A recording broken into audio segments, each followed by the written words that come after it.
right, my teacher friends, even the lovers and haters of poetry, Kristian Kuhn coming at you again, affectionately known as the Bob Ross of composition. And I'm going to do three things in this video. One is I'm going to show teachers how I teach reading. In particular, the reading of poetry, and how I get my students to question a text through a gamification method that I use called Plato's Play-Doh discussion. Next, I'm going to show you how my students use heuristics to cobble together an entire literary analysis. And then in terms of the structuring of my classroom, I often do author studies. And we'll take a look at 5 poems from a particular author. And ultimately, in doing that, students begin to see patterns. There's only so many things you can do theoretically and technically with poetry. And one of the great things about it, and if you study music, you can see this as well, is that writers steal from each other all the time. So in this particular workshop, we're going to take a look at the poetry of Tupac. I got 5 poems. I'll show you how I gamify our questioning of those 5 texts through the Plato's Play-Doh discussion. And then I chose a 6th poem to base the writing workshop around so that kids aren't stealing my thunder and mimicking me or, sticking too close to what I write so that, they can produce their own original thoughts and, not steal my thunder. Before I dive in, please subscribe to the new channel. It's called Kristian Kuhn, the Bob Ross of composition. We just eclipsed the 20K subscriber mark, which absolutely delights me. So I haven't had this channel going for too long, and it's growing exponentially, which is super cool. So spread the word to friends, colleagues, students, spread it far and wide, and let's continue to grow this thing. So the poetry of Tupac, here are the 5 poems that I'll show you how I gamified. And then the 6th poem, which is The Rose That Grew from Concrete, is the poem that I'm going to base the writing workshop on. But the gamifying poems are as follows: Ambition Over Adversity, And Tomorrow, Fallen Star, I Cry, and The Depths of Solitude. So these poems are linked in the description below. I have them for you if you want. And then in terms of the questions, you can download the slides that you're seeing in this presentation, and the link is also in the description. So let me talk about why I gamify discussions. Chief reason is this: at least at my school, there, Harkness discussions, Socratic seminars, and fish bowls don't particularly work that well for me, and maybe it's just my limitations as a teacher, but my experience is that I find a lot of students tend to monopolize the conversation, and then what I really dislike about it is it ends up becoming a wagon wheel discussion. And here's what I mean by that. I'll ask a question, student answers it, it comes back to me. I ask another question, goes back to student, comes back to me. And it looks, it's emblematic of what a wagon wheel looks like. I remember Ted Sizer in graduate school gave me that term when he was observing one of the discussions I was running. He was like, you really got to get out of wagon wheeling. So I find that if I gamify discussion, it tends to be more engaging.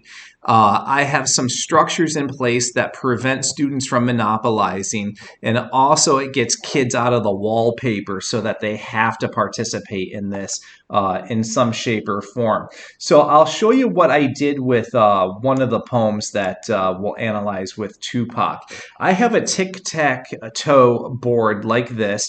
Students sit in a circle, and each kid is assigned an X or an O. The questions, which is really cool in a Plato's discussion, are student generated. After I spend a couple of months early in the beginning of the year modeling how to ask a good question of a text, I turn it over to the students. So these are their questions that you're going to see in just a second. I might have spruced up the language for clarity's sake, but by and large, they are their questions. So we just play a game of tic-tac-toe, and once we get a winner or end in a tie, we've exhausted the poem, we move on. So that's just one, gamified approach that we take. But I do all sorts of things in terms of gamifying. We'll play Connect 4 and again, split the teams into yellow and red and just go through right answers, drop a peg.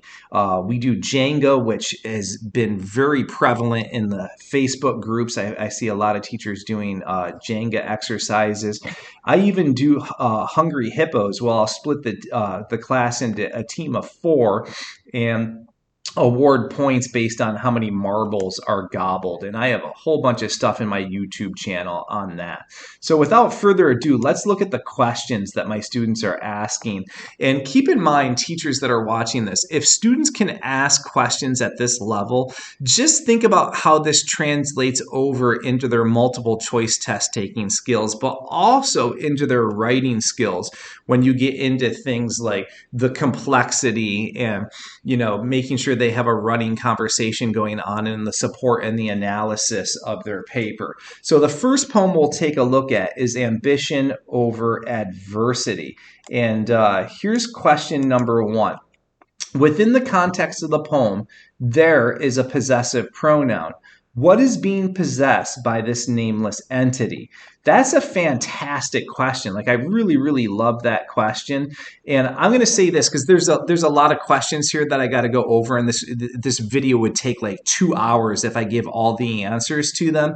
So teachers, if you're downloading the slides and you're like, I don't know the answer to that question, just email me and we'll have a conversation, and I'll tell you the direction that I went with my students. So question number 2 is also pretty decent. It says, the terms learn and believe are repeated.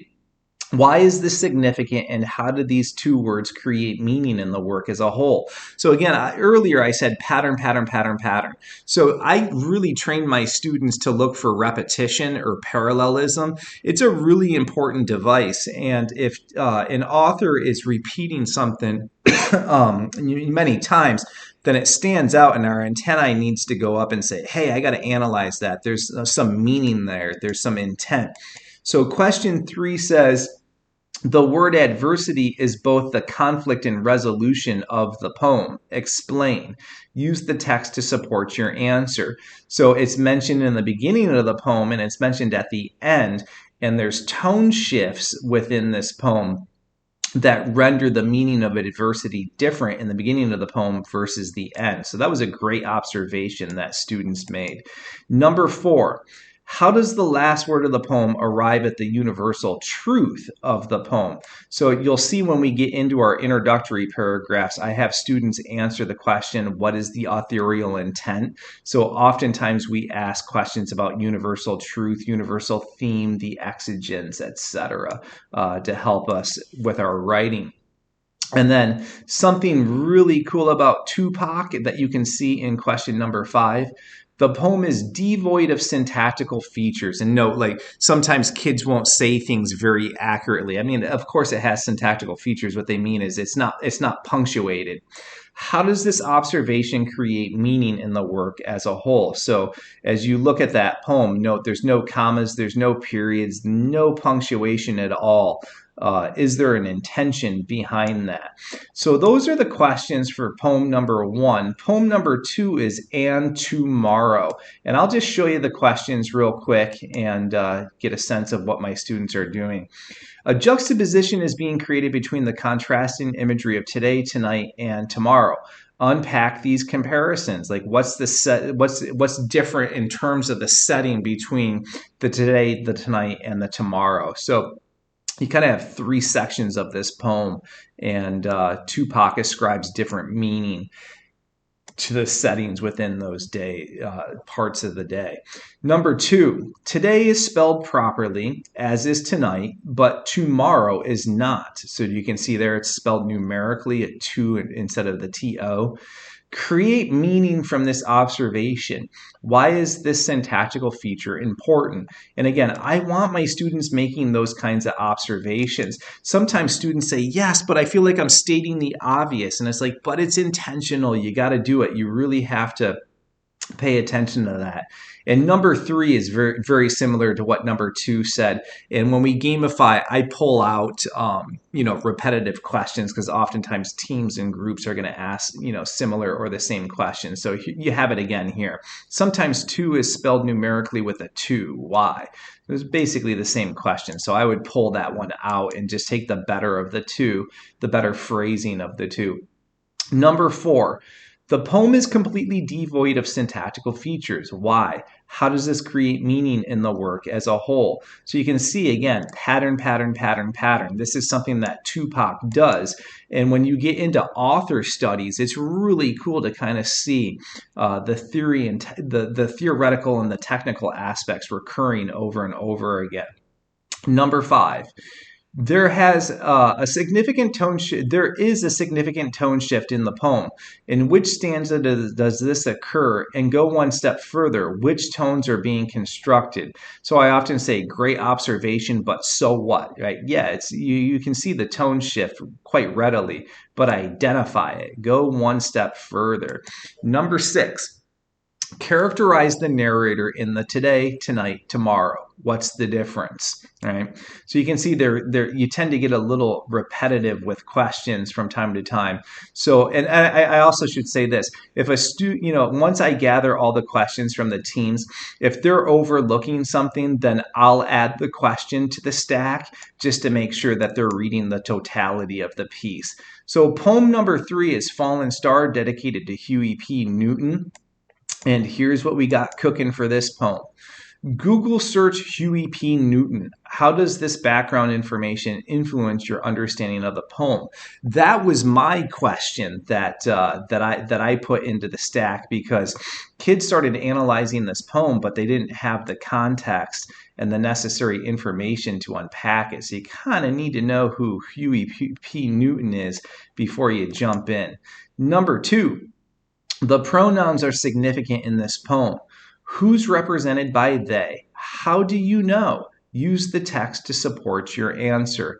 And that's usually something that I tag on the end of questions. Use the text to support your answer. I don't want kids talking outside of the text. I want their nose in it and quoting, because that translates into their writing later on. Number 3, the word to is spelled with the numeric 2. Why? Use the text to help support your answer. And teachers that are watching this, you're like, I've seen that question already. Yep, it's something that Tupac does a lot. The word you is spelled with the singular letter U. Why? Use the text to help support your answer. Right? So all sorts of Tupac conventions in this at syntactical level. It's one of the reasons why I like to use Tupac. He's pretty tricky with his syntax, and it can, teach the kids how to be better with their reads. So number 5, the second stanza contrasts light and dark imagery. What does the light signify? What does the dark signify? So this is a question that I added. None of my students picked that up.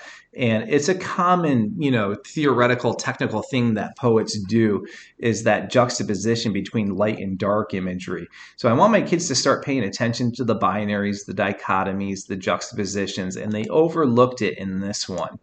Number 6, why does the they celebrate and relish the fact of Huey's death? Use the text to defend your answer. And lastly, number 7, Tupac refers to my people in contrast to the they. In both instances, to whom is he referring to? And I think that was my question as well. I don't think kids really picked up the centralized conflict of the piece and the racial element of it. So I believe I added that question. And poem number 4 is a great one, entitled I Cry. And there's all sorts of trick-orated stuff going on in this one. Question 1. Throughout the poem, the word cry is sometimes capitalized, and at other times it is in lowercase. Why? Use the text to support your answer. Number 2, what internal and external forces create the central conflict of the poem? Get your nose in the text. Use it to support your answer. Number 3, In the second stanza, Tupac asks a rhetorical question but ends the sentence with a period instead of a question mark. And this was, again, my observation. The kids didn't see this. He asks a question, but he doesn't put a question mark at the end of the sentence. Why is this syntactically significant, and how does it create meaning in the work as a whole? Number 4, we've seen in many Tupac poems a lack of proper punctuation. Why do you suppose he chose to conclude this poem with a period? So he does in this poem. So it's a good contrasting piece to see when he does and when he doesn't, and to be able to come up with some meaning for that. Poem number 5, In the Depths of Solitude. This is probably the trickiest one. Let's see what the questions are. Why is it significant that the I is lowercase, not a proper noun? What is the narrator saying about himself through this syntactical device? Number 2, the word two is spelled numerically with a 2. Link this observation to the word duo in the third stanza. So I added this question, and in other poems it seems kind of arbitrary. There is a purpose to it, and in this one there definitely is a purpose to it. You got to link it to this word that comes in the third stanza in order to create the meaning out of it. My kids really tussled with that one. We had a good discussion about that particular question. Number 3, there are 3 key words in the first stanza: comprising, risky, regret. On a denotative level, discuss how each of these words interacts with the narrator's central conflict. And again, that was my question. I felt kids were a little superficial with this poem, so I felt like I had to do some heavy steering with it, and that's totally cool. Being an old soul is typically a good thing. Why is it not in this poem? And then number 5, last one. Again, there's no punctuation. Why? All right, so here's what we do. After we've gamified 5 poems, and I teach on the block, so I usually hit them with a poem a day unless we got like a writing workshop going on. So every 5th poem that we analyze, the students have an opportunity to write. And I skill and drill my students a lot, even my on-level juniors. So we've thoroughly unpacked the poems. Now let's write an essay. And as I've already stated, I choose a poem from Tupac that the kids cannot use, and the poem I selected was The Rose That Grew from Concrete. So the first question we got to ask ourselves is this: so how do I write the intro? And for those that are familiar with my work, we're going to invert the thesis. We're going to use that heuristic for this. But as always, I got to say this: you got to Bob Ross your instruction. I say this especially to teachers. So the cool thing about heuristics is that they completely demystify the writing process, but you got to get to the proverbial easel and canvas a la Bob Ross and paint with and for your students.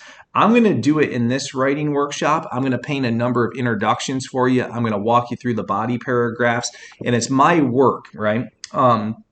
So I think it's really important to see teacher as doer, and we just can't assign. We actually have to teach, actively teach, just like Bob Ross, right? Bob Ross did not assign. He'd get to his easel, get to his canvas, and he'd walk us through the whole process. And he, like us, used a heuristic. His was wet on wet technique. We're going inverted thesis and syllogistic method for the body paragraphs. All right, some breaking news, some top secret news. This is especially true of my friends that are teaching AP literature. Implicit in the prompts, right, of FRQ1 and FRQ2 are 2 questions. What is the author's intent, and how does the author construct meaning? And what my students do in the inverted thesis heuristic is take 3 sentences to answer what is the author's intent. And again, it's universal truth, universal theme, however you want to cloak that. And 1 sentence in which they answer, how does the author construct meaning? When you answer the question, how does the author construct meaning, that constitutes and comprises the thesis statement. So they take 3 sentences, what is the author's intent? Last sentence, because it's the thesis, we're inverting, so thesis comes last, is how does the author construct meaning? So if we look at this graphically and talk about the other bit parts that go into it, let's take a look here. So 4 sentences. End with the thesis. So the last sentence is going to get to the construction of meaning. The first three sentences are the context and background, so focus on the universal truthiness of it. We want to see sufficient tier 2 level vocabulary, and what I mean by that is just your average run-of-the-mill SAT level caliber words. And then lastly, sentence constructs. I want my students to achieve a certain voice, rhythm, and flow. So I really hammer them with vocab acquisition. I have an intensive word study academy that I do with my students, but I also run something called the Nuance Academy. So my students get really good with their grammar, punctuation, syntax, but also at sentence level, they become ninjas, right? I want them to be able to break that droning, repetitive pattern of da-da, da-da, da-da, that stacking independent clauses does. And struggling and emerging writers do that all the time. So my students know Strunk White's rule number 18, the idea that there's 12 different ways to cobble together a single sentence. And they also know that there's 20 ways to pattern those sentences. So let's break down the math before I show you the exemplars. 3 plus 1, 3 authorial intent, 1 construction of meaning. So here's number 1. All right, and I wrote these exemplars for my on-level juniors, so I held back just a little bit. I know some of you are going to be using this for AP Lit, so you might want to jazz it up just a tad bit, but it's, you got the heuristic embedded in it. So here it is. In a sense, America has its caste system. It stands to reason that if one grows up in poverty, they will be stuck in that predicament for life and vice versa. Especially true of kids growing up in the urban jungle. So we're at the last sentence. Look at how I dropped the terms, the devices, techniques in here. Tupac, however, proved to be an exception to this rule, which is depicted through the personification and extended metaphor of the rose. Right, so I usually have my students focus on like the 2 or 3 most salient, germane, relevant terms, devices, techniques, and slap that in that thesis statement in the end. And in this poem, the big things are the personification and the extended metaphor. So I got that in there. All right, that might be a little pie in the sky, a little wavy gravy. So let's do it again. Let's look at exemplar number 2. Again, we're going 3 plus 1. By and large, one is born into their lot in life.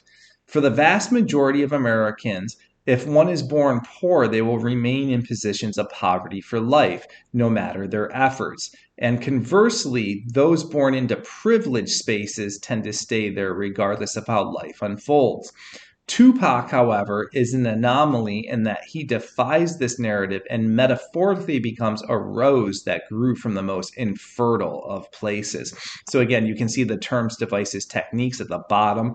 The first 3 sentences just get at exigence, universal theme, universal truth.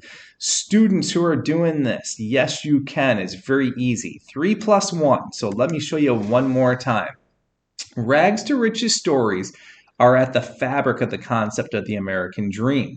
But the thing is, especially for minorities, actualizing these dreams is rare. It takes a lot of gut, perseverance, determination, and a bit of divine intervention to invert the typical course of how one's life script plays out.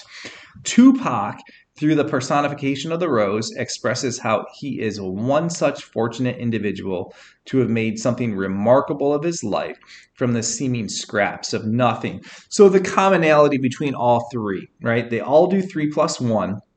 The vocab is nice. It's up there. It's nothing over the top. I like the word fabric in here. Like I like that idea. Perseverance, determination, right?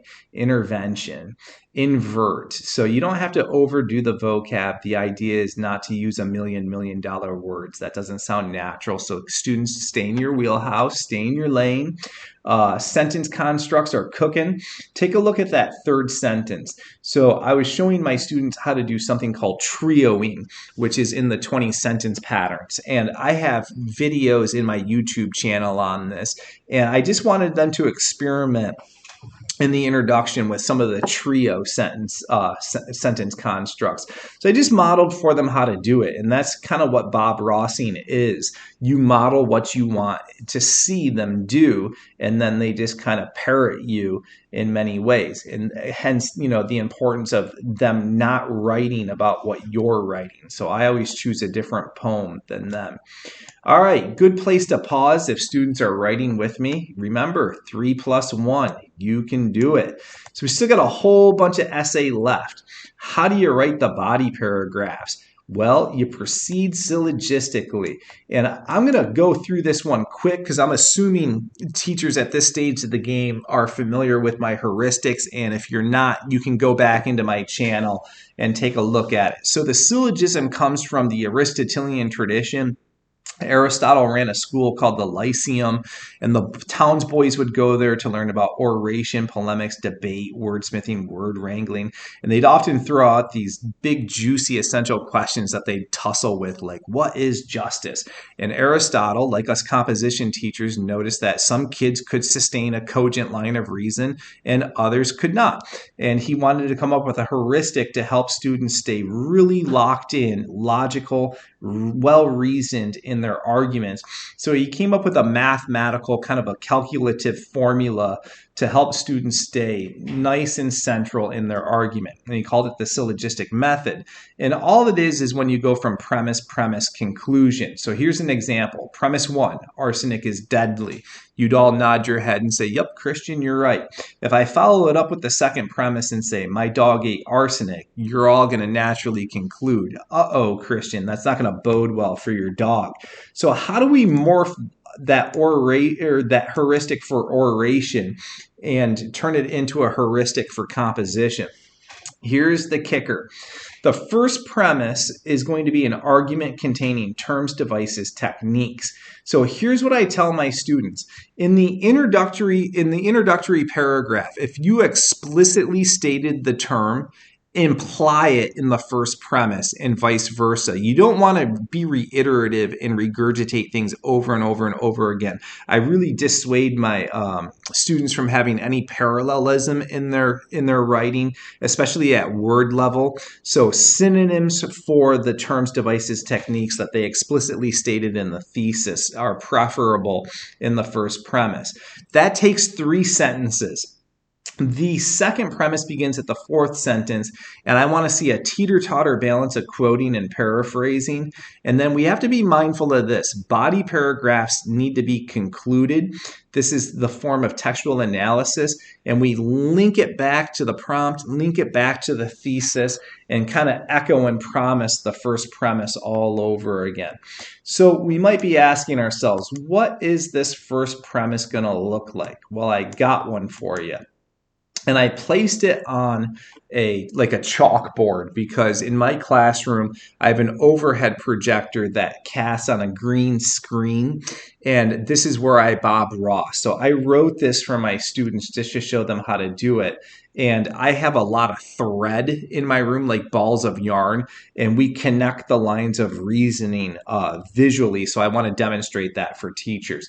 So I do have a stem that my students use while they're learning how to do this because they often ask, where do I begin? And I always say, start where the author starts and let your reader know that that's what you're doing, that you have this methodological approach to your analysis, that you're going to go chronologically. So the stem is this, right from the onset, comma. Do you see how that cues the reader into knowing that you have an order, a sequence that you're going to follow? And then they just go cherry picking the terms, the devices, the techniques. Again, alternate between implicit and explicit. So see what I do here. 3-sentence move. Right from the onset, Tupac's rhetorical question brings to light the odd paradox of his rags to riches story. He draws attention to the fact that he is an anomaly. Kids growing up in such settings typically do not actualize the degree of success that he's been so blessed to witness in his lifetime. The extended metaphor of the rose illustrates Tupac's sheer grit to make something wonderful of his life despite the insurmountable odds. So what I do, you can see on this slide, I have little magnets, different colored magnets in my room that adhere to the whiteboard, and they have thread tied to them. And what I do is I call this the promise of the first premise. So if we were to move that first blue magnet we have to put it next to the rhetorical question because that's the first thing we promise. We're going to analyze the rhetorical question. So now we have to quote and or paraphrase that rhetorical question. We also talk about paradox in terms of the setting. So those are going to be marked by the red magnet. And then we talk about the extended metaphor, and that's going to be the yellow magnet. So now we need quotes and or paraphrases for blue, red, and yellow. So at the end of the third sentence, the end of the first premise, my students go textual support hunting. They need quotes and or paraphrases for all of those things. And this is what we refer to as keeping the promise of the first premise. If you keep the promise of the first premise, your line of reasoning is going to stay so intact. So let's take it from the top and I'll show you how this works again. So here's the first premise again, and then I'll show you how I go in order here with my quotes and paraphrases and how I have a heuristic within the heuristic to embed the quotes. So right from the onset, Tupac's rhetorical question brings to light the odd paradox of his rags to riches story. He draws attention to the fact that he is an anomaly. Kids growing up in such settings typically do not actualize the degree of success that he's been so blessed to witness in his lifetime. The extended metaphor of the rose illustrates Tupac's sheer grit to make something wonderful of his life despite all of the insurmountable odds. So we're done, and we made 3 promises here, right? And I call this multitasking the first premise. Instead of going 1 paragraph tone, 1 paragraph diction, 1 paragraph syntax, right? You can begin to combine the terms, devices, techniques together to get to the construction of meaning. So usually in the 4th sentence, I begin to quote. Look what I got going on here. As one of the most prominent rappers of all time, Tupac chose to explain to the world that he learned to breathe fresh air. He overcame his impoverished upbringing. He succeeded by writing this poem. He proves that even though no one ever cared, he surpassed the stereotype of the streets and triumphed to fame. So those quotes got to be connected to the blue, the yellow, the red, and they are, right? So if you promise it up top, you have to have textual support in the second premise for it. I'm out of space here, so let me go on to the next slide, and I'll show you how to do the rest of this here. Tupac brought inspiration to the children in the ghetto, demonstrating to them that everyone has the ability to move up the social web. Such a rags to riches story just doesn't happen on its own. Tupac tells us that by keeping its dreams, it learned to breathe fresh air. Most kids that grow up in the urban jungle get beaten down by their environment, but Tupac learned to walk without having feet, and that he did not let his bleak surroundings dictate the course of his life. So you can see there's quotes, there's paraphrases for the blue, the red, the yellow, right? It all stays together. And again, you don't want to be overly explicit in stating the terms because it gets redundant. So once you say it explicitly, you can imply, right? Because we know what you're talking about. So I want to talk about embedding quotes. I use something called the 5-word rule, and it works like this. If a student places a minimum of 5 words in front of the quote and keeps the quote relatively small, it should stay conversational. Let me show you the conclusion of this, all right, how you wrap up the paragraph. As illustrated by the American dream, if someone works hard enough, they will get to live out their dream.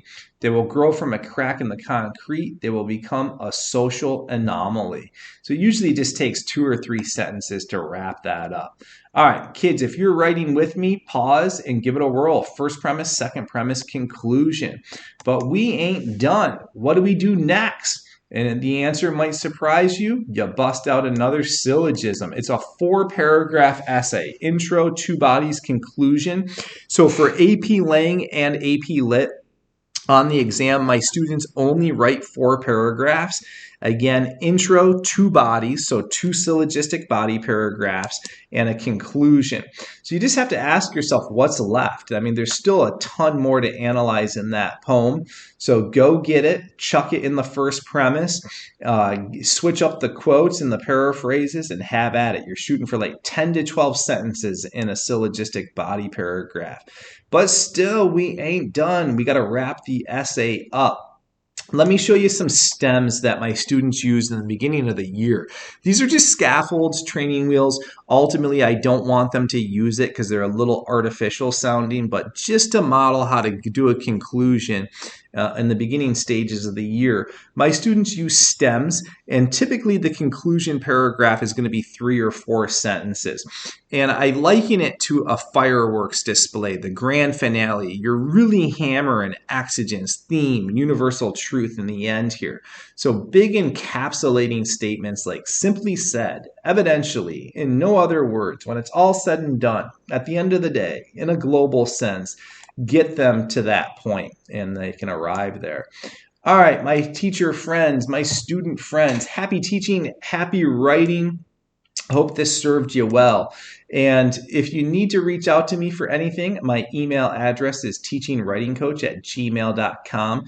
And yes, I always respond to my emails. You're never bothering me. I actually like it when teachers and students reach out to me. It makes me feel valued. So I appreciate it. And note that I'm a lead teacher for the National Writing Project. I present with NCTE almost annually these days. I'm linked up with Applied Practice, doing some work with Perfection Learning. So I have a webpage, teachinghowtowrite.com. You can stay abreast of my comings and goings. With the National Writing Project, most of those webinars and PDs are free. Some are for a nominal fee. So just go on the website and take a look at what's there. We're working the entire calendar year. So students, note that I have my own tutoring company as well. I call it Write at Ivy Write. I'm expert in the college application process. I used to work admissions at Brown. I'm an Ivy League graduate. Did all of my graduate work at Ivy League schools, and I can help you with that hurdle if you want, the personal statements and the supplements, even the application process itself. Also have been teaching AP Lang and AP Lit for over 2 decades, and I can definitely help you in that area as well. All right, so in future videos, I'm going to have author series. I plan on doing like Mary Oliver, Shakespeare, I'll do Shelley, I'll get into the old school